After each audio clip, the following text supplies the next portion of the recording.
Hello and welcome to today's video, which I'm really excited about, and honestly I think you should be too, because today I'm talking to one of my friends who also happen to be an anthropologist, and we are going to talk about how some of the citizens from different countries have reacted differently to this new situation with the whole corona crisis.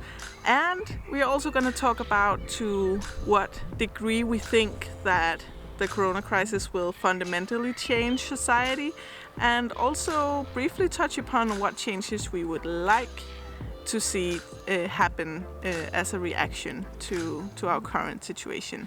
I have put timestamps in the description so you can just skip to whatever part interests you the most, or you can also of course hang out with us for the whole hour or so and have a merry old time. My name is Kirstine, and consider subscribing if you like social analysis, design research and qualitative methods, because that happens to be what this channel is mostly about. So you know where to find that button. And let's just jump into it. I feel like I want to do a drum roll. Presenting straight from the other end of this Zoom meeting. Kirstine! Hello there. Hello. One thing we have in common is that your name is also Kirstine. Yeah, we are indeed named sisters here. Yes. Another thing we have in common is we are both anthropologists. Yeah, I'm sort of an anthropologist, but you are you're a full-blooded anthropologist, I would say. Oh, I do indeed consider you a colleague in this. Okay, thank you so much. And we know each other from school. And right now I have shanghaied you to on this channel where there's a total right now of 14 subscribers. So hello. Nice, congratulations. Yes. That's a start. Yes, it is.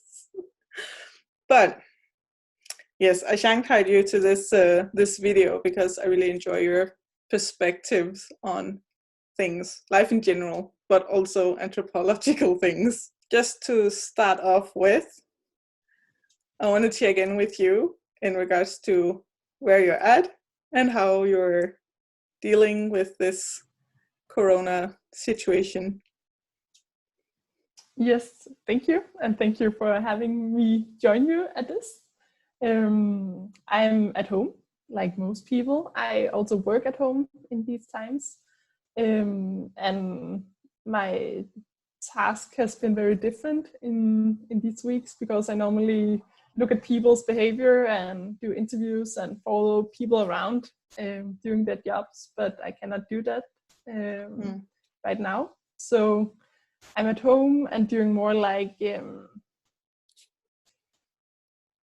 reading reports about senior life. I work in a company that administrates pensions for a lot of people, and it's a big company, so there's a lot of ways we do things that we can rethink, and I'm contributing to that. But I'm good. It has been a nice time being home and doing more nerdy stuff, more reading and listening to podcasts, and like having time to sit for myself and not in an open office, being all around the company. Yeah, with people, you know. Yeah. Don't like that. Oh, of course I miss people. Okay. And I really love what I'm doing, so I miss that a lot. So because I know that it's hopefully just for a short time, it was like a short different break, but I don't want to do this forever. I want to go back. Yeah. Oh, yeah. I understand. Yeah. So I want to ask you what your favorite thing about anthropology is. Yes. Because it's different for everyone. I think every anthropologist maybe have a different favorite thing about it, but I want to hear yours. I think you're totally right that people have a lot of favorite things, and what is interesting for people is very different. because it's such a broad field, right? For me, I really enjoy that you get to see that we are all human, and despite all the differences, like we live so many different lives all around the world. Like you live in big cities, you can live in small cities, or you can live in tribes, in jungles, or in mountains. And in all this, you have different traditions and rituals and everyday lives. And it's all underneath the differences. We're all connected as humans, and we're all humans. And I really love to see the beauty in that we are so connected, actually. Mm. And speaking of being connected, I think this whole Corona situation is making us aware of that, because it's a global issue that we're all going through, and it really highlights how connected we are, and to some degree also feeling connected to people from other countries in a way that maybe we haven't experienced before, because people in the States or in Singapore, I don't know, they are also staying home. They're also having to change their lives like we are. So that connection can maybe also be drawn from this situation. So for sure, yeah. Like you see, like every country have to deal with of course some of the same problems, but we are like different in the amount and different in the priorities, but now you have to deal with the same thing at the same time. So it becomes so clear that this is a situation we have to handle now, even though of course some is a little in delay, we can say that. And that also says something about the country and the circumstances. So it's very interesting on a social aspect to see how we're dealing with this and what comes out of this. Yeah. And now that we opened that can of worms, or so to speak, then maybe we could focus on some of the things that we might do differently, or how we might react differently. Because when we were initially talking about making this video, you mentioned the phenomena in the States, where people, the sale of guns went up, and compared to Denmark, which is our reference point because we're Danish, if people didn't know from our accents. In Denmark, there has been a tendency and well, I don't know what to call it other than a tendency or a phenomenon, where we're gathering around our cultural tradition about singing. So yeah, if you could talk a bit about the statistic you read about there, and what your initial thoughts about that was.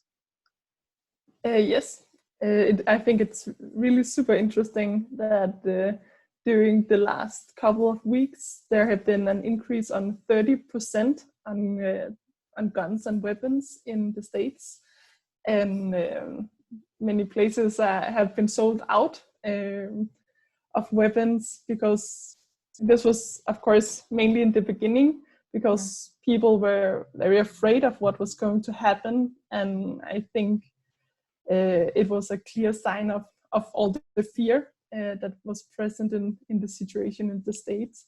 Okay. In Denmark, we of course, the big difference is that we don't have access to guns and weapons in the same way, but I think there was also another context of not the same degree of fear, because we have a really strong state in Denmark called the welfare state, and it's very integrated down to like all levels of society. So the fear in Denmark didn't last so long before we could feel that, okay, the state is here, the state is able to provide security and food, and they are managing the situation very well.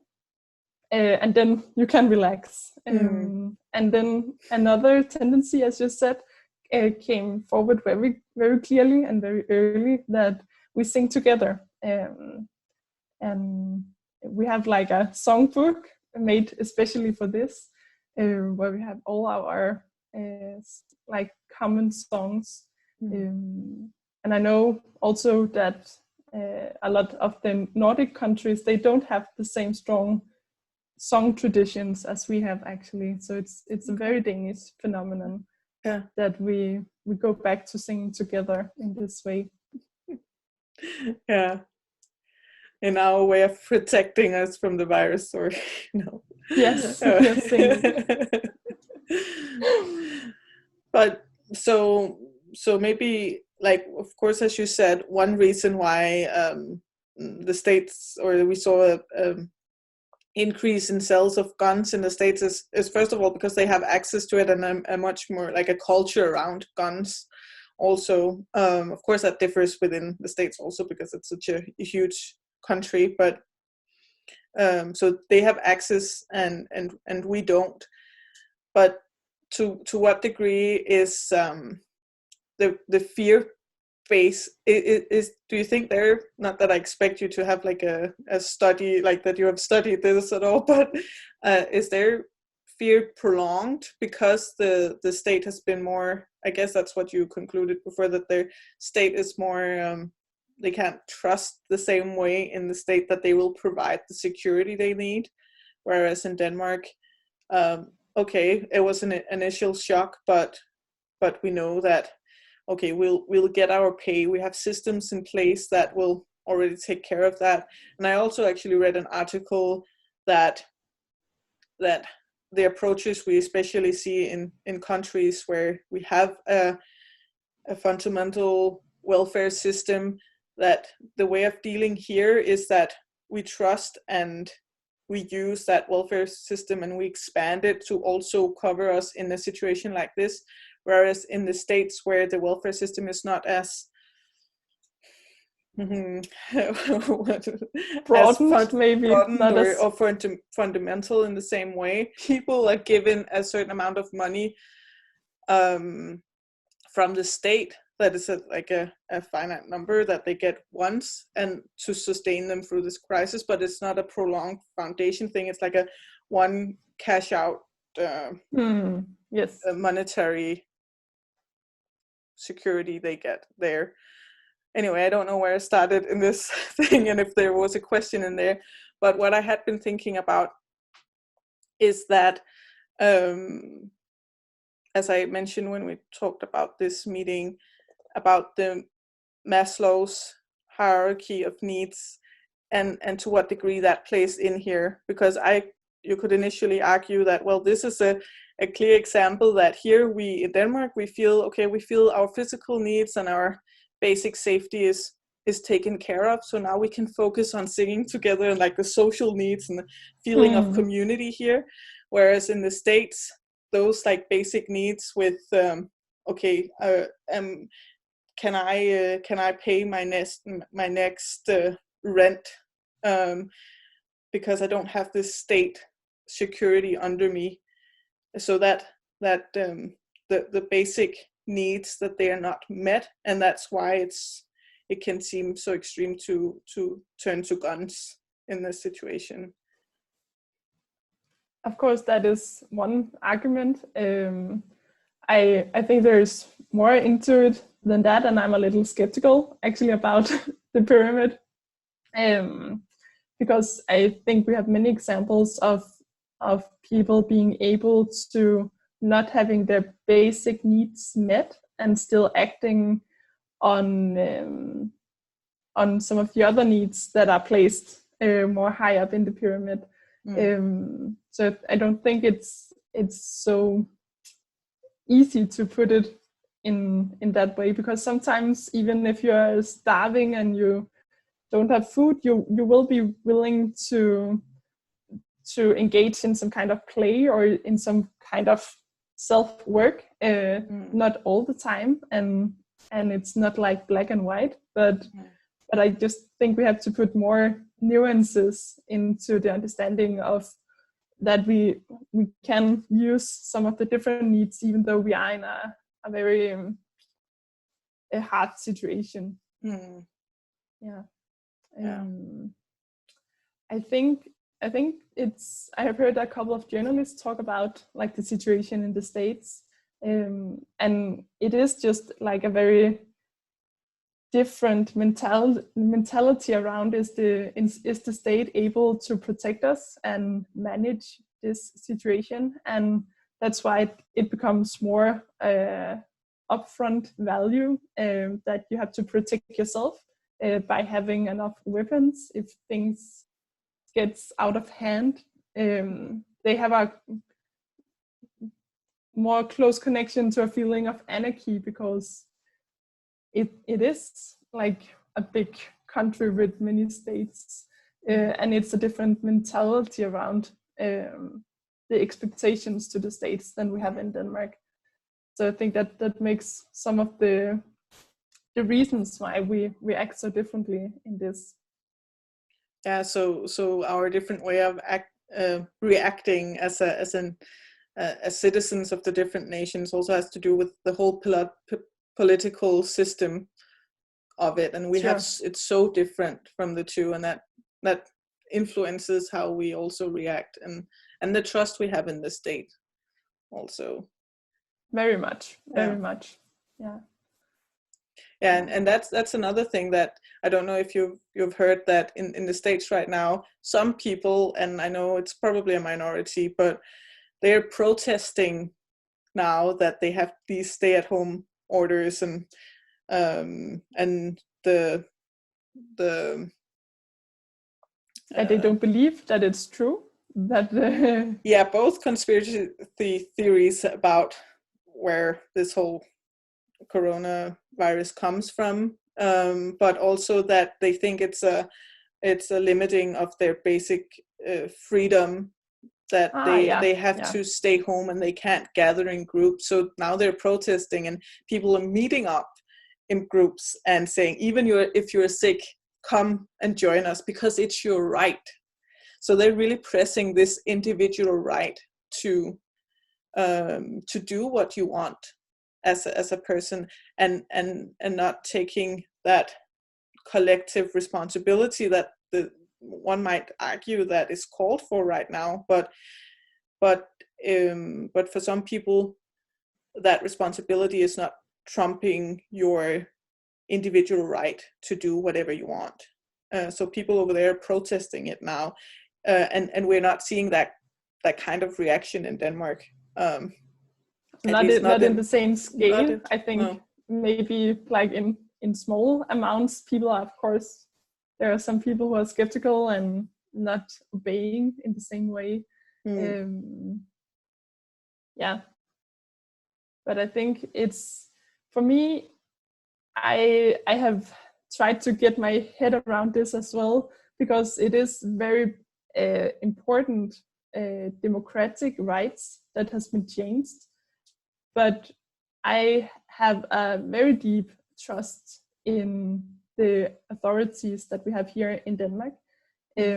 So like also some Danish people are saying, why are we so willingly letting go of hard-earned democratic rights? Where my point is, I'm not just letting it go. I am deciding that my reaction to this is trust. Also because I know there's like a clear ending to this. This is not just something that happens in a regular situation. This is a very special situation. And that's why we need to do this. And I will be the first one demonstrating if, when things are not like getting back to normal, that we are not getting these rights back. But right now I am very actively putting trust in the authorities, that I can see the purpose of this, and I want to respect it. Yeah, so it's a very conscious choice on your part, but it's not only something we see with you. You're not the only one trusting the authorities. It is as a whole, maybe generally, that we trust our government here, and trust that they're doing what they're doing in our best interest. Yes. And that's, of course, we have to be careful here, that because now we are making a picture of making the states in this picture, and everyone thinking the same, and then there's the Danish people, and we are all very trusting in the government, and that is of course not the whole truth. You have people who are very skeptical about this government and how they handle it, and you have also people in Denmark who like really want to protest against this, and in the same way you have like the same differences in the states, but of course sometimes it highlights some fundamental differences in a country, that you can make these boxes for one group and a box for another. We just have to remember that that's not the whole picture. No, of course not. And I know that also in the States there are people who are maybe not trusting in the States because of who is in charge right now, but at least is trusting in the seriousness of this of this whole situation, where they have even stayed at home long before the government said to do it, because they feel the responsibility to not only keep themselves safe but also others safe. So of course there's so many nuances within each country, and I think, as you touched upon here also, that we're Danish people, and we are brought up in with also an identity connected to what it means to be Danish, and are also married and invested to the Danish model, because we agree and we have trust in our authorities here, and pointing over there at the States to see how they're doing it differently, is also a way for us now, us as you and me, and maybe also Danish people in general, to construct and perform our identity, because we're talking about with them over there, they're crazy for doing this, or the political system is not to be trusted over there, but here we're doing great. It's a way of constructing our own Danishness here by pointing out what we are not. No, exactly. And that's a very classical anthropological understanding that is what a group does, and a group can be anything, like from a small number of people to countries, and unions of countries, like states, United States and EU, and we have these ideas about the others that makes us stronger in our own understanding of ourselves, and draw these lines, these borders, like I am not like that at all, and making an identity, as you said, in this way. So we sometimes in that process makes a more black and white narrative, and paint a different picture that doesn't include everyone. Yeah, and depending on what identity we want to construct, a different group of people can be our we are not like them. Like, for instance, if we look at Scandinavia versus the States, we feel like a connection with the other Scandinavian countries, because we have also because of many things, of course, but we also have a similar welfare system, and versus the States. but even within the Scandinavian countries right now, is also a really interesting thing happening, where the Swedish government, at least, are making some different choices about how to handle this situation. I know I heard in the podcast that we talked about earlier, that there it's not as much the government making all the rules. They're letting the health professionals, or that department of health, I don't know how to say it in English, make the decisions, and so they're going purely, it's of course not ever purely, but mostly out of the what does our research show about this virus? Does it make sense to close everything down? Well, maybe not. So that's why we are not deciding that that's a rule as a country, that we should stay home, or these like restaurants or bars should close down. Yeah, it has been interesting that, as you said, even though sometimes we are together as a Scandinavian group, and right now we are calling Danish, Swedish journalists to make them explain, why are we not doing the same? Like, what is the cultural and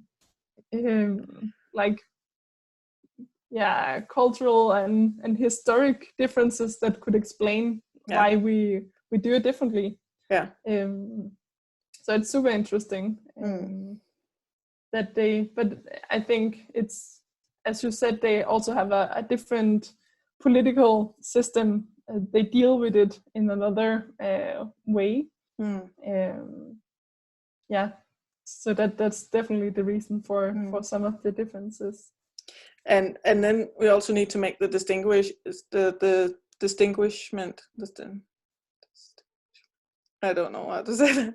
The differentiation between, I don't know if that was the right word either, between what are the governments saying and then what are people actually doing. Because as I heard in the podcast, they also said, well, even though no one is particularly, like, the schools are not closed down for the normal, like, elementary school part, they're still open and haven't been closed down, but that doesn't mean that people are going to school necessarily. A lot of families are choosing to keep their children home even though the schools are still open. So what people actually do is also different than maybe what the recommendations are in that particular country. So it's not like on a one-to-one scale, and maybe our citizen behavior, what we choose to do, is maybe more similar than the state regulations and rules are making it out to be, maybe. I think that's a really important thing to say, that I think all around the world we are way more similar in having people who are easily confirming to this, or like accepting this, or someone is taking measures beyond what is told. And someone is doing less, and we see that everywhere. Of course, now we are talking in like the big country aspects, but I really think that we can see some different characteristics coming forward, even though I will not put it down as an identity for a country, but just seeing more of a trait of a system, and a system is made up by the political administration and the people, and like how much are you affected of this situation, and everything in between that. So a lot of what the characteristics we have in each our countries, they're being amplified, or they're just becoming more visible. Maybe I to really some think degree. so. Yeah. I really think so. Yeah. Yeah. And that's of course also why we're we are curious about the Swedish, like why they're doing like they're doing too, because we maybe see ourselves as quite different compared to how similar we are to, no, it's quite similar compared to how similar we are to other countries. That, oh, now our political decisions are quite different. So where is that stemming from? And there are tons of different views about that, of course. Yeah, so it's gonna be interesting to see what happens, like the next couple of weeks, and maybe also the next year, depending on how long time some of these stronger regulations are put in place.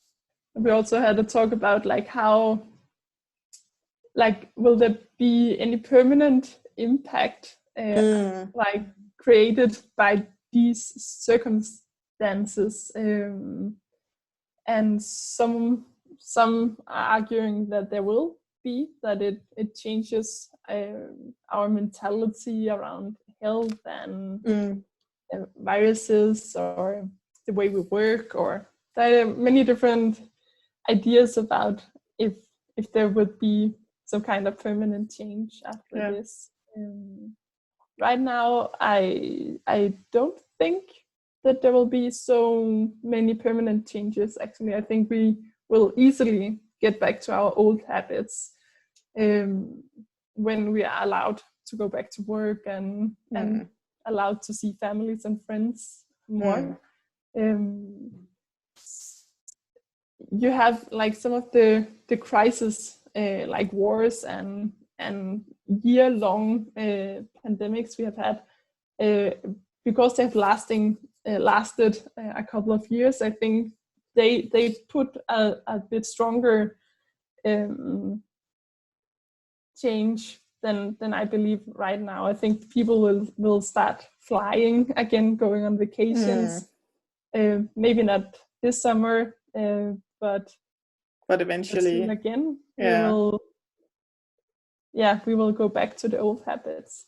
Because we have not, like, it's so extreme, like we need like some kind of third options, because no one wants to stay like this forever, so we only have a reference to our old habits, and if we should see some permanent degrees, we should have like a third way, I think, especially related to climate change and stuff like that.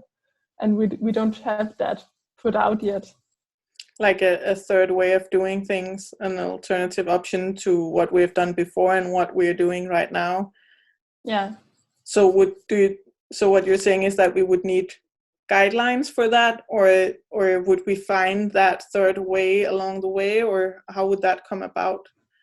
Yeah, maybe both, I think, because we don't change behaviors just because we get information about it. So we need to have like more physical, more practical guidelines that nurtures us into changing behaviors, and more clear invitations for seeing like new ways of doing things that are still in relation to our values. Yeah, but I think you're right that eventually we'll come back to what things, maybe not how things were before, but I don't think it's depending on how long you have lived your life, the majority of your life you have lived a certain way, and our habits have been a certain way as a collective, and to think that we could so easily change into something completely different is maybe a stretch, because it's so ingrained in us, certain things, certain way of doing things.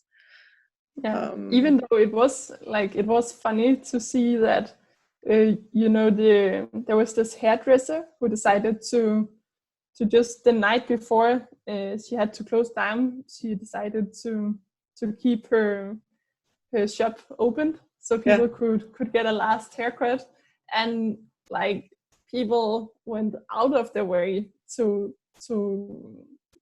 make her know that that was completely wrong. But when you heard her arguments and also the customers' arguments why they did this, this would have been very reasonable like just a couple of days ago. So we actually just in a couple of days changed our attitude towards this. And I think that was extremely interesting because you almost felt sorry for her. Like, okay, I can see why you couldn't manage to adjust to a different attitude towards how we are going to act on this. And still, I also thought that it was maybe not the smartest behavior.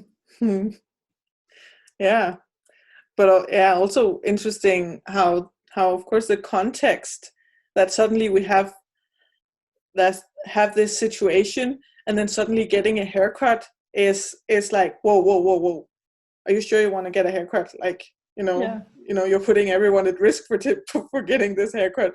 It's the whole context that also influence what behavior is seen as good or bad or moral or indeed. amoral.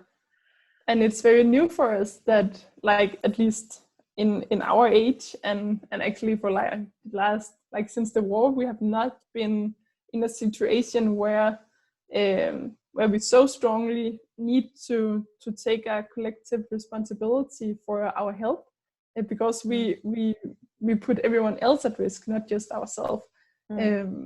And that's a very different way for us, at least, to think about the health issues, because normally you're so responsible for your health and getting sick and stuff like that. Like for yourself, it's your own responsibility, and now we are carrying it on our shoulders. Like you can be responsible for someone else getting sick, and I think that's a very different mentality than we are used to. Yeah, to some degree, and I that differs also within countries, and like if we're just referencing back to the fact that some people in the States, I'm pointing them out again, is seeing this as an infringement upon their freedom as an individual, where the collective responsibility is not trumping that individual freedom. And maybe that also has to do with we're such a small population in Denmark compared to the States, where our sense of community or to the whole country, our affiliation with other people, other Danes, could be weighing more heavily than Americans and their feeling of affiliation or responsibility for their fellow Americans, because it's such a huge country that it's so many people that having responsibility for everyone over there and my fellow Americans, even though I'm sure that's a term they use over there, my fellow Americans. It is really strongly. Yeah. The feeling of being the feeling of being a Danish family here, and that narrative maybe can weigh heavier in our choices to have this or feeling of having this collective responsibility, whereas in the States the communities are maybe different and more also across political lines. So it's just ramblings. It's just okay. Ramblings, but Can I add a funny anecdote? Yeah. Just because you were talking about this being a fellow American, I recently heard a really interesting anecdote. A Danish anthropologist went for a job in New York, and he met a homeless guy, and I don't know how they went into this conversation, but he said to him, I would. I think maybe he had some relation to Denmark, but he said he would rather be homeless in the greatest country in the world than to have a work in I don't know, maybe Germany or Denmark. I think that's really a strong relationship you have with that is a very strong strong relationship to your country, but that's also, I think, dependent on the narrative of the country, because I think in the States it's the idea of it's the land of possibilities for the individual. It's where people can come and live out their dreams, their individual dreams. So the value of the freedom of the individual is weighing stronger there. Why maybe, and I'm just saying, maybe I have not done any studies about how the collective responsibility is doing over there, but even in a crisis like this, where it seems like, where it can feel like for some Americans that their individual right is being threatened, and that's such a thing in the States, that you have your individual freedom, and when that feels threatened by, hey, we have to be responsible for each other, or we are collectively in this, it can be like, fuck, what does that mean for my freedom? Whereas in Denmark, which is also reflected in our welfare system, where we have this basic sense of our collective responsibility. So in a case where we are now called to be collectively responsible, we are like, yeah, that makes sense. That's how we used to. We want to do that. Yeah, we want to do that. Yeah, exactly. We want to pay this high taxes to make sure we take this collectively responsibility. So that is very strongly in relation to our core value, that we want to, even though it's tough, we want to do this. Yeah. So even though it's just thoughts, maybe there are some points to be made out of that. Still saying that and you can say, you can look at the other side of the world and see that in relation to having this taking responsibility for others being sick, you have the Japanese wearing masks more regularly than we do. We don't have any traditions for really doing that, and they do it if they are sick, to not make others sick. And it takes some time maybe to get your head around that is their idea, that they want to protect others, and that's really a strong idea of taking responsibility, going down to this very small behavior and choice to decide that you are going to wear a mask in, like, if you're feeling the flu in a couple of days. And that's also, now jumping to a bit of a different theme to some degree, is that you're also exposing yourself to be someone, to be like, if you're wearing a mask, and we as in that country, within our symbolism, that means that I'm sick and I'm protecting you, but then you're also pointing to yourself. You're also pointing to yourself as, be careful, I might infect you with something, or make you ill. So you're also putting yourself in a very vulnerable situation by pointing at yourself as being someone to be careful of. That's quite interesting, I feel, because if we take the look of us humans being so community driven, or don't want to be excluded from the group, and you point out yourself to being a danger to the group willingly, that can seem kind of contradictory to our need for belonging. But of course, in that system of ideas and symbols and their community exactly doing that, showing, hey, be careful with me because I'm sick and I'm wearing this to protect you, is a way to build trust within the community, because we can trust that if people are a liability to us, they will tell us, and that makes us feel more safe, so that's quite interesting. Yeah, it really is. It really is. Yeah, how that we can't just think, oh, that doesn't make sense, because they would exclude themselves from the group. We have to dig deeper to understand, but how could this also work together to make sense? Yeah, it can actually, as you said, confirm your belonging, because I'm a big of this collective, like I'm a big of this country, and that's why it's my duty to do this, because I'm a part of this. Yeah, and I was just thinking, can we relate that to the corona? Because to what degree are we also here being transparent with our health status? It's just not that we need to get. I think right now, I think there is a difference in that.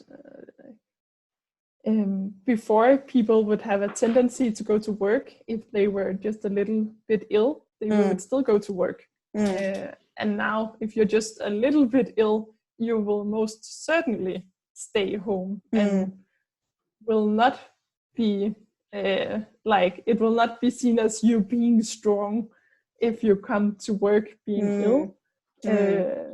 So right now, you will be a hero for staying home, even though if you don't think it's corona, you will be like, that's really good. You really have to stay home if you're feeling ill. Yeah, so easy to be a hero nowadays, I think. Yeah, I really I'm a hero for staying around that. Yeah, I'm a hero for staying home. Wow. Yeah. I can do that. Yeah, but I really had to get my mind around that in the beginning, because as you know, I have a sister working as a nurse, and she's very much frontliners in all this.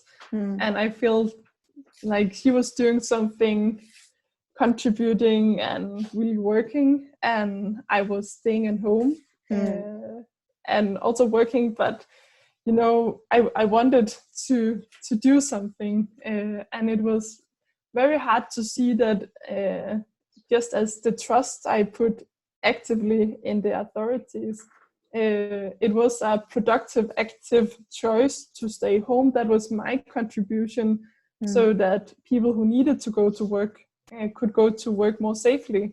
But it felt weird, but I think now we have told this story a lot of times to each other to make it easier to stay home, and feeling like this is also a job you have to do. It's a responsibility you have to do. So you are actively contributing by staying. Even though our idea of contributing normally is looking differently than it is right now. Yes. So it's also changing our idea about what it means to contribute and what that looks like. Yeah,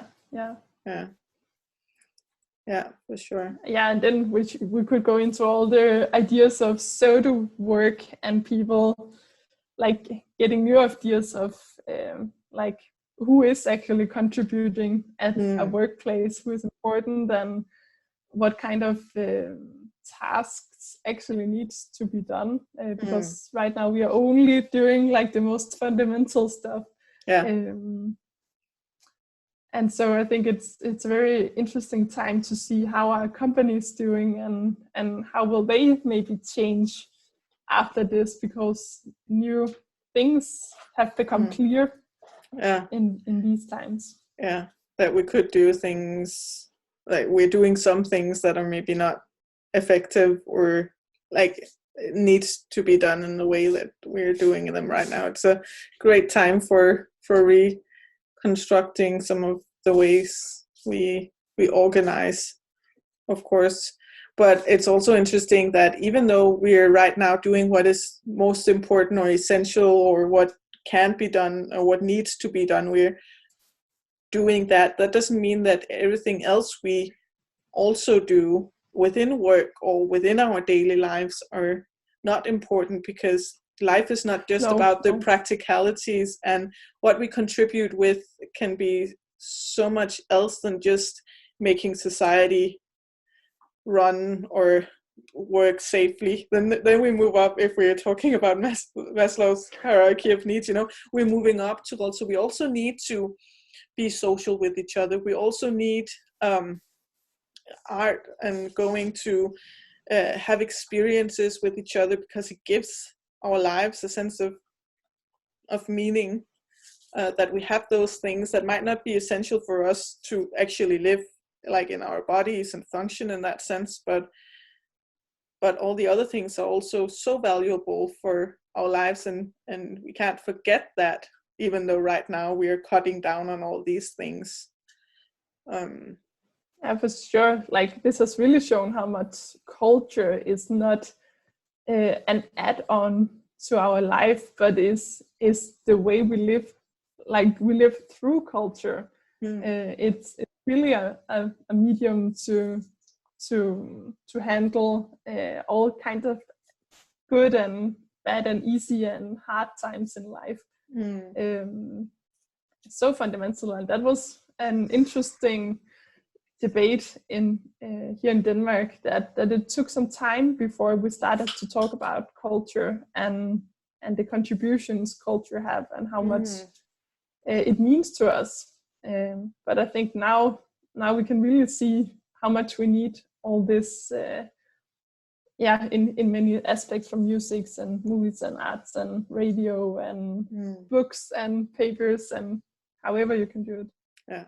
Also, a side note, or an interesting topic, and maybe now that you have a sister in the healthcare system that is on the front lines also, I don't know how it is here in Denmark around the rhetoric that is used for these frontline workers. I've heard in the States that they're mentioned as heroes, and there's a lot of war rhetoric around this, that these are people fighting the battle, they're the front line of our defense against this virus, and using this whole soldier war rhetoric narratives around it. I don't know how prevalent that is here. I feel it is. I feel we used some of the same terms as you just said here, and also recently there was a song made for these people, like a new song, just played in the radio and sent out everywhere to say, we're supporting you and you're like an angel. And of course, I am really, really happy to see all the appreciation and all the support they're getting, like people saying you can come here to get some coffee, or we will deliver pizza for you because you work long hours, and that's really beautiful. I really hope that we can have a long and serious debate after this about the payments and the work conditions that they have, because now we understand how important they are. We have neglected that a lot in many, like I would not almost say always, neglected their work. And I really want the new narrative not to be around how big-hearted they are, that this is like because they are amazing good people, they are, but this is a job and they need to be paid for this and accepted for the profession that it is, and not just a calling for a work, and not just something you do voluntarily. And we should really pay them more. Yeah, I agree, and I'm actually really happy that you mentioned all of this, and my question led to that whole talk, because I saw a tweet saying that all this war rhetoric is toxic or dangerous because it can make a narrative about these people are sacrificing themselves, and then you can skimp more on their conditions and their, because they're doing this to protect us all, and not as a it that kind of rhetoric can excuse their conditions a bit more than really acknowledging that this is a job and this is a profession that needs to be valued in other ways than just painting like a hero picture of it. Because then if we paint them as a hero, we can look aside the conditions a bit, because they're fighting for us, so we can maybe skimp a bit more on their conditions. That was the gist of the tweet, at least, but it really started some thoughts in my mind, how the way we talk about things can also, this is no news of course, but can also influence how we then, our thoughts about how we treat these people, what we give them, and what conditions they're working under. We can use these narratives as an excuse for not treating them right. Exactly. And I think that's so important to be mindful of, because it has real life consequences. It has real life consequences that we think of the work they do in this way, and of the person doing this work in this way, and thereby not ensuring that the work conditions and the salary is acceptable. And today it is not. So I really actually this year is like a year focused on healthcare workers, exactly for, like, they wanted all around the globe to put focus on the healthcares. Tremendously tragic as this pandemic is, I hope it will contribute to this case and to their work on putting focus on this, and how we have to change where the money goes, and how we structure our society in this way. Do you think we should move away from the war rhetoric then? Like, is that an essential part for actually making changes to it, that we don't have this soft pillow of the narrative to fall on? Like, do we need to talk about it in a different way, in a way that then will also make these things happen? Yeah, of course it can help at some level, but I could live with the war talk as long as there is a political change. So you can still like have a gray zone in the language, as long as the behavior, I hope, will change dramatically in this matter. Yeah, but I understand. But the question is then, if the political change will happen if we don't change the rhetoric around it. If by changing the rhetoric around it will also make the political change happen. Not that you should. I think that's that is one way, one of many ways, indeed. Yeah, of course. Yeah. What other ways, if you have any thoughts about that? I don't know how much like we can do, like as you and me.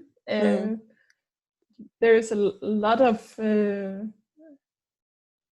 different situation for this around this matter in different countries.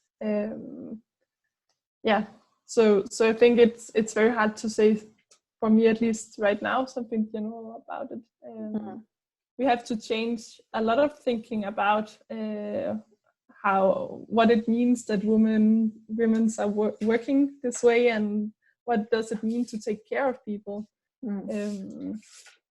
So starting to explore that there are so many new ways to think about this, and I know there is a lot of feminist work around this, so we have to help each other bring out those narratives.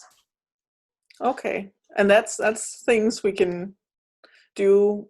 Well, everything, I guess, starts with the individual person, but as people, the way we talk about and the way we call out things that are not right.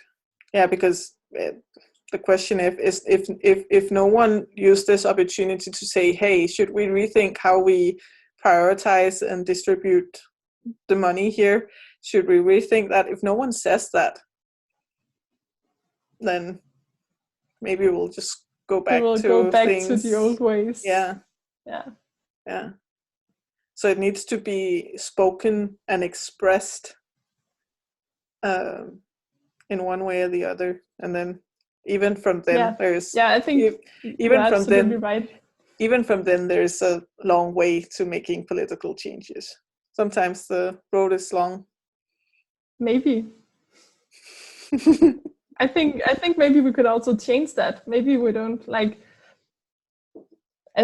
of course this is extreme, but we can see that we can make changes in everyday's life. Of course not taking away the democratic rights, but we can change behaviors very easily, and we can make political change very easily. So maybe we also need to tell each other that it's not that hard to change how we arrange the monies in this matter. We can try at least to see that is a matter of will and working together on a common goal, and let it be a common goal that this should change. And then of course the devil's also always in the details, but let's fight for it. Like we have come together in this method and really shown profound ways to work together as nations in our nations, and as people, as neighbors, and we can keep up the good spirit for this. And do you mean we as in Danish population terms? Yeah, but what is the we problem? Yeah, what is the we here? This is a problem all around the world. So for me, the we is a global everyone we. Yeah. And then bring us beautifully back to your favorite thing about anthropology, being the highlighting of the fact that we're all human. That was well put. or commonalities, and but we have to take the fight locally, but it's a global problem. Do you have anything you want to add that we haven't spoken about, that I haven't thought about in all this? Anything? No, I think we have been around many great issues and thoughts and reflections. It has been amazing. So I think it's really good. Yeah. Awesome. You can call me in as many times as you want to. I feel inspired. Wonderful. Be careful with saying stuff like that. So Kirstine, are you ready for our weekly video? Yes. I'll just schedule that the weekly video is us talking. Yes, it will be perfect.